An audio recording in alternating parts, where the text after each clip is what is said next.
आज चंद्रपूर जिल्हा स्टेडियम बंद आहे, त्यामुळे आज सराव होऊ शकणार नाही. पण हा दिवस केवळ विश्रांतीचा नसून प्रेरणेचा आहे. खेळाडू म्हणून आपल्याला बाबासाहेबांकडून एक मोठी शिकवण मिळते. शिस्त, मेहनत आणि कधीही हार न मानण्याची वृत्ती. जसं त्यांनी संघर्ष करून इतिहास घडवला, तसंच आपणही आपल्या क्षेत्रात यश मिळवू शकतो. आजचा दिवस आपल्याला आठवण करून देतो की यश एका दिवसात मिळत नाही, त्यासाठी सतत प्रयत्न करावे लागतात. चला, आजच्या दिवशी आपण स्वतःला आणखी मजबूत बनवण्याचा निर्धार करूया. बाबासाहेबांचे विचार आपल्या जीवनात उतरवूया. त्यांच्या मार्गावर चालण्याचा प्रयत्न करूया.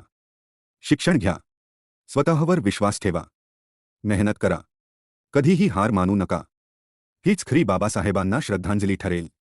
आज ग्राउंड बंद असलं तरी आपली मेहनत थांबू नये. मनात जिद्द असेल तर प्रत्येक दिवस सरावाचा असतो. चला, उद्यापासून दुप्पट जोमाने सराव करूया. जय भीम. जय संविधान.